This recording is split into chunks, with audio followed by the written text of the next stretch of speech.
एक शहर की कल्पना करें। 40,000 लोग, व्यापारी बाजारों में चिल्ला रहे हैं, बच्चे तंग गलियों में दौड़ रहे हैं, कारीगर कांसे पर हथौड़े मार रहे हैं, पुजारी मंदिरों में धूप जला रहे हैं। जीवन हर गली में धड़क रहा है। और फिर रातों रात सन्नाटा। एक भी इंसान पीछे नहीं बचा। गलियों में कोई लाश नहीं, किसी लड़ाई के कोई निशान नहीं। घर अभी भी खड़े हैं, खाना मेजों पर पड़ा है, लेकिन लोग, सभी 40,000 गायब हो गए हैं। जैसे किसी ने एक स्विच दबाया और जीवन को बस मिटा दिया। यह कोई काल्पनिक कहानी नहीं है, यह मोहनजोदड़ो है। एक असली शहर, एक असली रहस्य। और यहां बात परेशान करने वाली हो जाती है। यह कोई अकेला मामला नहीं है। अगले कुछ मिनटों में आप पाएंगे कि यह बार बार हुआ, अलग अलग महाद्वीपों पर, अलग अलग समय में। सभ्यताएं जो सदियों तक टिकी रहीं, कुछ दशकों में गायब हो गईं, कभी कभी बिना किसी स्पष्टीकरण के। सवाल अब यह नहीं रहा कि क्या सभ्यताएं मर सकती हैं। इतिहास हमें जवाब चिल्ला चिल्ला कर बता रहा है, वे मरती हैं, सभी, बिना किसी अपवाद के।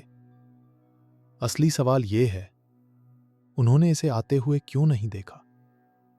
और इससे भी ज्यादा जरूरी, क्या हम आज वही गलतियां दोहरा रहे हैं? ये यात्रा हमें जली हुई शहरों, वीरान महलों और उन खंडरों से ले जाएगी जो रहस्य फुसफुसाते हैं। पुरातत्वविदों ने पिछले कुछ दशकों में कुछ भयावह खोजा है। एक पैटर्न, एक घातक पैटर्न जो खुद को दोहराता है। लेकिन चलिए शुरुआत से शुरू करते हैं, या बेहतर होगा कहें अंत से। साल ईसा पूर्व 1177। स्थान पूर्वी भूमध्य सागर। यहां दुनिया के कुछ सबसे शक्तिशाली साम्राज्य खड़े हैं जो दुनिया ने कभी देखे हैं। मिस्र का साम्राज्य अपनी शक्ति के चरम पर है। फिरौन लाखों लोगों पर शासन करते हैं। हित्ती अनातोलिया में, आज के तुर्की क्षेत्र में, विशाल इलाकों पर नियंत्रण रखते हैं। माइसीने यूनानी मुख्य भूमि पर प्रभुत्व रखता है। उनके योद्धा पौराणिक हैं। उगारित आज के सीरिया के तट पर एक फलता फूलता व्यापारिक केंद्र है। ज्ञात दुनिया के हर कोने से जहाज यहां लंगर डालते हैं। ये सभ्यताएं अलग थलग नहीं हैं, ये आपस में जुड़ी हुई हैं। व्यापार के जरिए, कूटनीति के जरिए, शाही विवाहों के जरिए। मिस्र से सोना बहता है, अफगानिस्तान से टिन आता है, बाल्टिक से एम्बर। कांसे के हथियार इस क्षेत्र के हर कोने में ढाले जाते हैं। ये एक वैश्वीकृत दुनिया है, समृद्धि की दुनिया। राजा एक दूसरे को पत्र लिखते हैं, वे एक दूसरे को भाई कहते हैं, वे उपहारों का आदान प्रदान करते हैं। मिस्र में तेल अल अमारना के पुरालेखों में इन कूटनीतिक पत्राचारों में से सैकड़ों संरक्षित हैं।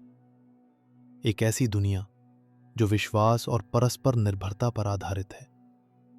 और फिर मात्र 50 वर्षों के भीतर सब कुछ ध्वस्त हो जाता है। हित्ती राजधानी हट्टुसा जलती है, आग महल को निगल जाती है, पुरालेख पिघल जाते हैं। वो साम्राज्य जो ईसा पूर्व 17वीं शताब्दी से अस्तित्व में था, लगभग बिना निशान के गायब हो जाता है। माइसीने गिर जाता है, भव्य महल नष्ट हो जाते हैं। लीनियर बी लिपि, जिसमें प्रशासनिक दस्तावेज लिखे जाते थे, सदियों के लिए गायब हो जाती है। कोई याद नहीं रखता कि इसे कैसे पढ़ा जाए। उगारित, वो फलता फूलता व्यापारिक केंद्र, इतनी पूरी तरह नष्ट हो जाता है कि शहर फिर कभी आबाद नहीं होता। पुरातत्वविदों ने वहां कुछ परेशान करने वाला पाया।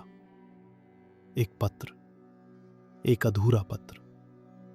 उगारित के राजा ने साइप्रस के राजा को लिखा था, मेरे पिता, देखो, दुश्मन के जहाज आ गए, मेरे शहर जला दिए गए। उन्होंने मेरी भूमि में बुराई की है। पत्र अचानक समाप्त हो जाता है, वाक्य के बीच में, जैसे लेखक ने कलम गिरा दी और भाग गया या मर गया। हम कभी नहीं जान पाएंगे, लेकिन एक बात हम जानते हैं, इस पत्र का कभी किसी ने जवाब नहीं दिया। मिस्र बच जाता है, लेकिन बस मुश्किल से। रामसेस तृतीय के समय के शिलालेख उन आक्रमणकारियों का वर्णन करते हैं जो समुद्र से आए, योद्धाओं और प्रवासियों की लहरें। मिस्रवासी उन्हें समुद्री लोग कहते हैं। मेदिनेत हाबू के मंदिर की दीवारों पर नाटकीय युद्ध दृश्य उकेरे गए हैं। जहाज जल रहे हैं, योद्धा बेचैनी से लड़ रहे हैं। लेकिन ये समुद्री लोग कौन थे? वे कहां से आए? उन्होंने हमला क्यों किया? यहां कहानी जटिल हो जाती है, क्योंकि पुरातत्वविद जितना गहरा खोदते हैं, सरल उत्तर उतना ही कम समझ में आता है। दशकों तक इतिहासकारों ने सोचा, आक्रमणकारियों ने इन सभ्यताओं को नष्ट किया, विदेशी योद्धाओं ने उन पर धावा बोला, कहानी खत्म। लेकिन फिर वैज्ञानिकों ने कुछ अजीब पाया, कुछ जो तस्वीर में फिट नहीं बैठता था। पूर्वी भूमध्य सागर के तलछट में, समुद्र तल के बहुत नीचे, पुरा जलवायुविदों ने और फिर एक और कारक है, व्यापार नेटवर्क। याद है, ये सभ्यताएं एक दूसरे पर निर्भर थीं। कांसे के लिए तांबा और टिन चाहिए था।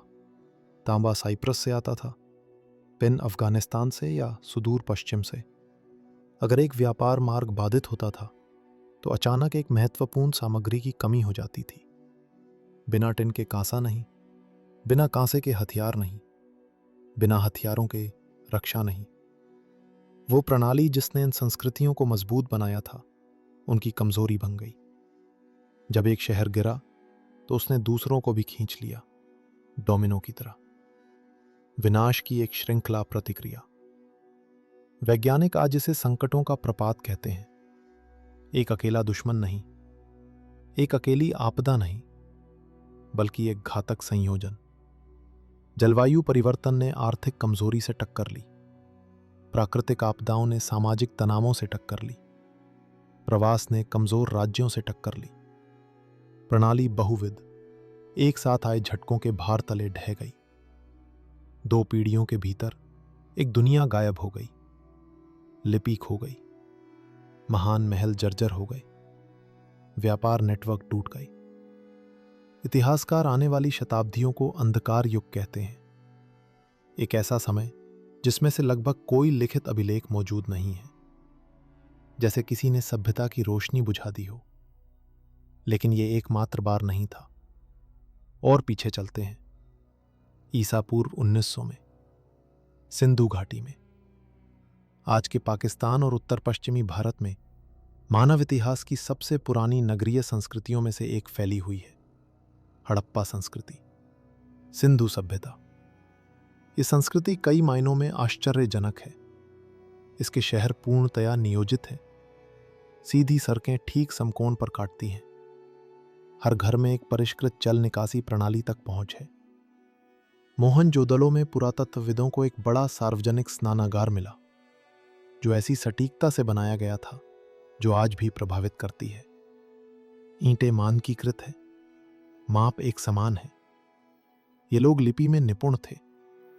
3000 से अधिक अंकित मोहरें मिली हैं, छोटे पाठ, प्रतीक, चिन्ह, जिन्हें हम आज तक पढ़ नहीं पाए। इस संस्कृति की भाषा एक पहेली बनी हुई है, जिसे विज्ञान एक सदी से सुलझाने की कोशिश कर रहा है। सिंधु सभ्यता 10 लाख वर्ग किलोमीटर से अधिक क्षेत्र में फैली थी। प्राचीन मिस्र और मेसोपोटामिया दोनों को मिलाकर भी इससे बड़ी नहीं थी। सैकड़ों बस्तियां, शायद 50 लाख लोग। और फिर ईसा पूर्व 1900 के आसपास पतन शुरू होता है, धीरे धीरे, चुपचाप। बड़े शहर छोड़ दिए जाते हैं, रातों रात नहीं, बल्कि दशकों में। लोग चले जाते हैं, कलात्मक घर जर्जर हो जाते हैं, सड़कें वीरान हो जाती हैं, नगरीय संस्कृति विलीन हो जाती है। क्या हुआ था? लंबे समय तक पुरातत्वविदों के पास एक सरल स्पष्टीकरण था। आक्रमण। आर्य, एक हिंद यूरोपीय जाति, उत्तर से आई होगी और शहरों को नष्ट किया होगा। यही सिद्धांत था। एक ऐसा सिद्धांत जो जिद्दी तरीके से टिका रहा, हालांकि शायद ही कोई सबूत था। आज हम जानते हैं, कोई बड़ा आक्रमण नहीं हुआ था। उत्खनन में कोई सामूहिक कब्रें नहीं दिखती। युद्ध से विनाश की कोई परतें नहीं, कोई जले हुए इलाके नहीं।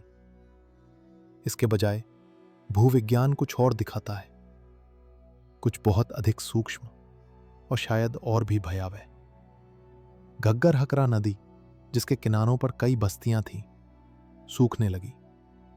भूवैज्ञानिक अध्ययन दिखाते हैं कि मॉनसून कमजोर हो गया, बारिश कम हो गई, साल दर साल, पीढ़ी दर पीढ़ी। 1970 के दशक की उपग्रह तस्वीरों ने पुराने नदी तल को उजागर किया। एक विशाल प्रणाली जो कभी इस क्षेत्र से बहती थी, आज बस रेत। बिना पानी के खेती नहीं, बिना खेती के बड़े शहरों के लिए आपूर्ति नहीं। लोगों को अनुकूलन करना पड़ा। वे छोटे गांवों में चले गए, वे बिखर गए। नगरीय सभ्यता नष्ट नहीं हुई, वो रूपांतरित हो गई। लेकिन बड़े शहर, स्मारक, जटिल संरचनाएं, वे गायब हो गई। सिंधु संस्कृति हिंसा से नहीं मरी, वो प्यास से मरी। और एक बार फिर ये दोबारा हुआ। 9वीं शताब्दी ईस्वी में छलांग लगाते हैं मध्य अमेरिका। आज के ग्वाटेमाला, मेक्सिको और बेलीज के घने वर्षावन। यहां माया सभ्यता अपने चरम पर पहुंची। माया का शास्त्रीय काल लगभग 250 से 900 ईस्वी तक अविश्वसनीय उपलब्धियों का समय था। विशाल पिरामिड जंगल की पत्तियों को भेद कर आसमान की ओर उठते थे। तिकाल, सबसे बड़े शहरों में से एक, में शायद 1 लाख निवासी थे।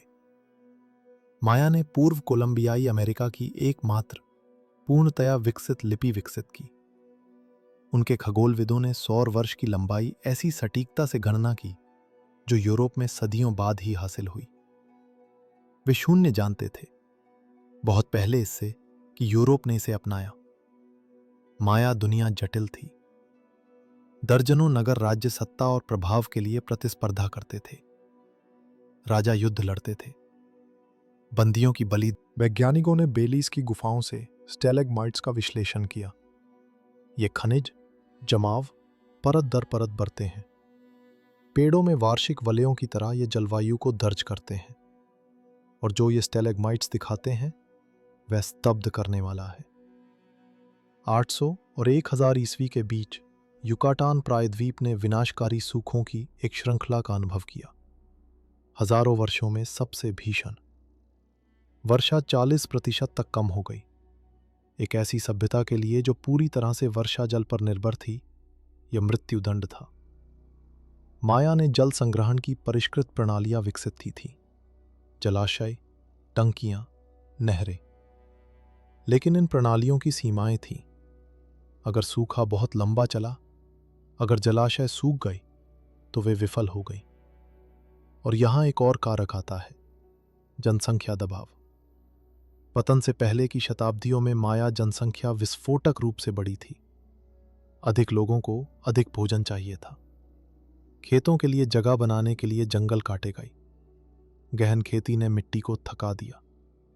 वनों की कटाई ने स्थानीय जलवायु पैटर्न को भी बदल दिया होगा। कम पेड़ों का मतलब कम वाष्पीकरण। कम वाष्पीकरण का मतलब कम बारिश। माया ने अनजाने में अपने विनाश की परिस्थितियां बना ली। जब सूखे आए तो उन्होंने एक ऐसे समाज को मारा जो पहले से ही सीमा पर काम कर रहा था। फसलें विफल हो गईं, भूख फैल गई। वे राजा जो दावा करते थे कि वे दैवीय अधिकार से शासन करते हैं, अपने लोगों के लिए बारिश नहीं ला सके। विश्वास घट गया, वैधता टूट गई। अंतिम काल के शिलालेख नगर राज्यों के बीच पड़ते युद्ध दिखाते हैं। शायद वे घटते संसाधनों के लिए लड़ रहे थे। शायद हताश राजा सैन्य सफलताओं से अपनी सत्ता बचाने की कोशिश कर रहे थे। कारण जो भी हो, युद्धों ने समाज को और कमजोर किया और फिर प्रणाली ध्वस्त हो गई। किसी धमाके के साथ नहीं, बल्कि एक धीमी सिसकी के साथ। लोगों ने शहर छोड़ दिए, वे सरल जीवन शैली में लौट गए। छोटे गांव, कम जटिलता। शास्त्रीय माया की विशाल सभ्यता जंगल में विलीन हो गई। लेकिन माया खुद गायब नहीं हुए, यह समझना जरूरी है। उनके वंशजों में से लाखों आज मध्य अमेरिका में रहते हैं। जो समाप्त हुआ वह कोई जाति नहीं थी, जो समाप्त हुआ वह समाज का एक रूप था। एक आखिरी बार, एक आखिरी यात्रा। मेसोपोटामिया, फरात और दजला नदियों के बीच की भूमि, सभ्यता का पालना। यहां पहले शहर बने, पहली लिपि, पहले साम्राज्य। ईसा पूर्व 2334 के आसपास अक्कद के सारगोन नामक एक व्यक्ति ने मेसोपोटामिया के झगड़ते नगर राज्यों को अपने शासन में एकजुट किया। यह इतिहास का पहला महान साम्राज्य था। सारगोन की सेनाएं फारस की खाड़ी से भूमध्य सागर तक मार्च करती थीं। उसके शिलालेख घमंड करते थे। सारगोन, अक्कद का राजा, साम्राज्य का प्रबंधन करता है। यह शक्ति का एक अभूतपूर्व संकेंद्रण था। उसके उत्तराधिकारियों ने, विशेष रूप से उसके पोते नरम सिन ने, साम्राज्य का और विस्तार किया। नरम सिन ने खुद को देवता घोषित किया। उसकी मूर्तियां उसे सींगों के साथ दिखाती हैं, दिव्यता का प्रतीक। अक्कादी साम्राज्य अपने चरम पर पहुंचा और फिर ईसा पूर्व 2154 के आसपास यह ध्वस्त हो गया। तेजी से, क्रूरता से, पूर्णतया। राजधानी अक्कद खुद इतनी पूरी तरह नष्ट हो गई कि पुरातत्वविद आज तक निश्चित नहीं है कि यह ठीक कहां थी। खंडहर खोजने के सभी प्रयास विफल रहे। ऐसा है जैसे किसी ने शहर को नक्शे से मिटा दिया हो। बाद के मेसोपोटामियाई ग्रंथ पतन का वर्णन सर्वनाशी शब्दों में करते हैं। अक्कद का अभिशाप एक सुमेरियन कविता बताती है। जब से शहर बनाए गए हैं, पहली बार बड़े खेतों ने अनाज नहीं उगाया, बाढ़ वाले खेतों ने मछली नहीं दी, सिंचित बगीचों ने न शहद न शराब दी। ग्रंथ देवताओं को जिम्मेदार ठहराते हैं। नरम सिन ने एक पवित्र मंदिर नष्ट किया था। देवताओं ने उसे गुती भेजकर दंडित किया। पूर्व का एक पर्वतीय जनजाति। गुतियों ने साम्राज्य पर धावा बोला और उसे नष्ट कर दिया। यही वह कहानी थी जो मेसोपोटामिया के लोग खुद सुनाते थे। लेकिन क्या यह सच थी? पुरातात्विक उत्खनन एक अधिक जटिल तस्वीर दिखाते हैं। विनाश वास्तविक था, लेकिन क्या गुती वाकई कारण थे, या वे समुद्री लोगों की तरह एक गहरे संकट के लक्षण मात्र थे? 1990 के दशक में वैज्ञानिकों ने एक महत्वपूर्ण खोज की। उन्होंने ओमान की खाड़ी से तलछट कोर का विश्लेषण किया। इन तलछटों में सूक्ष्म कण होते हैं जो हवा द्वारा समुद्र में ले जाए गए थे। इन कणों की मात्रा क्षेत्र की शुष्कता के बारे में कुछ बताती है। अधिक धूल का मतलब अधिक सूखापन। और ईसा पूर्व 2200 के आसपास धूल के मान विस्फोटक रूप से बढ़े। डेटा अचानक बड़े पैमाने। साम्राज्य की परिधि पहले ढही। तेल लैलान जैसे शहर छोड़ दिए गए। लोग दक्षिण की ओर चले गए, जहां बड़ी नदियों में अभी भी पानी था। लेकिन इस प्रवास ने दक्षिणी शहरों पर दबाव डाला। अधिक लोग, कम संसाधन। सामाजिक तनाव विस्फोट कर गई। और कमजोरी के इसी क्षण में गुतियों ने हमला किया। उन्होंने किसी मजबूत साम्राज्य पर धावा नहीं बोला। उन्होंने एक मरते हुए दैत्य के शवों को लूटा। अक्कादी साम्राज्य दुश्मनों के हाथों नहीं गिरा। ये इसलिए गिरा क्योंकि इसकी नींव, कृषि, ध्वस्त हो गई। गुती बस वे गिद्ध थे जो मृत्यु के बाद आए। एक पल रुके, इन चार कहानियों पर पीछे मुड़कर देखें। पूर्वी भूमध्य सागर, सिंधु घाटी, माया, अक्कद। चार अलग अलग स्थान, चार अलग अलग समय, चार अलग अलग संस्कृतियां। और फिर भी एक पैटर्न, जलवायु परिवर्तन। एकमात्र कारण के रूप में नहीं, लेकिन एक ट्रिगर के रूप में। वो चिंगारी जिसने सूखी लकड़ी को आग लगा दी। जटिलता। ये सभी समाज अत्यधिक विकसित थे, अत्यधिक विशिष्ट। उनके पास जटिल प्रशासन थे, दूरगामी व्यापार नेटवर्क, बड़े शहर जिन्हें आपूर्ति की जरूरत थी। इस जटिलता ने उन्हें शक्तिशाली बनाया, लेकिन इसने उन्हें नाजुक भी बनाया। एक जटिल प्रणाली में विफलता के अधिक बिंदु होते हैं। अंतर संबंध। कांस्य युग की संस्कृतियां एक दूसरे से जुड़ी हुई थी। जब एक गिरी तो उसने दूसरों को खींच लिया। माया। नगर राज्य व्यापार और युद्ध से जुड़े हुए थे। अक्कादी साम्राज्य एक केंद्रीकृत प्रणाली थी। जब केंद्र ढहा तो सब कुछ ढह गया। पर्यावरण विनाश। माया ने अपने जंगल काटे। सिंधु संस्कृति ने अपना पानी खर्च कर दिया। मेसोपोटामिया ने गहन सिंचाई से अपनी मिट्टी को खारा कर दिया। एक समस्या जिसका उल्लेख प्राचीन ग्रंथों में भी है। सभ्यताओं ने अपने पारिस्थितिक आधार को कमजोर कर दिया। और अंत में निर्णायक कारक, अनुकूलन करने में असमर्थता। पूर्णतया असमर्थता नहीं, बल्कि पर्याप्त तेजी से अनुकूलन करने में असमर्थता।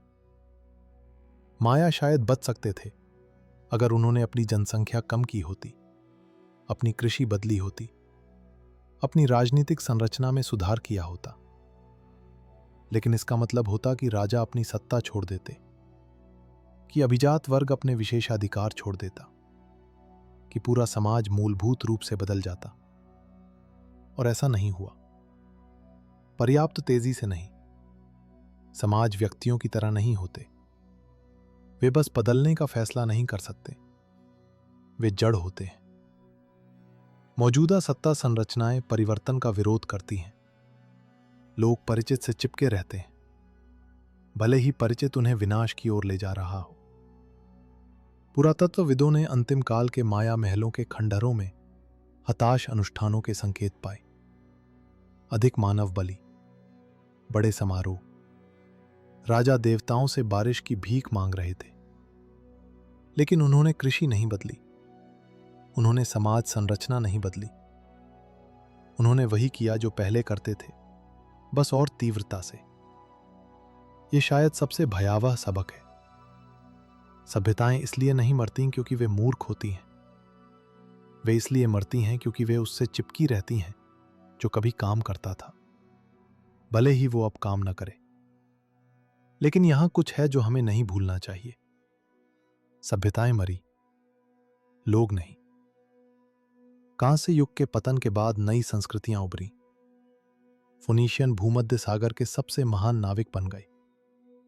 यूनानियों ने वर्णमाला को आगे विकसित किया। खंडरों से एक नई दुनिया उगी। सिंधु शहरों के पतन के बाद गंगा घाटी में नए समाज विकसित हुए। वैदिक संस्कृति का उदय हुआ, बाद में मौर्य साम्राज्य। माया आज भी मौजूद है। उनके वंशज पुरानी संस्कृति के तत्वों को संरक्षित करते हैं। भाषाएं अभी भी बोली जाती हैं, परंपराएं जीवित है। मेसोपोटामिया उभर गया, बेबीलोन उठा, बाद में अशूरी साम्राज्य। सभ्यता लौट आई। किसी सभ्यता का पतन कहानी का अंत नहीं है, यह एक रूपांतरण है। दर्दनाक, आघातकारी। जो लोग इसे झेलते हैं उनके लिए यह सर्वनाश है, लेकिन मानवता जीवित रहती है। सवाल बस यह है, किस कीमत पर?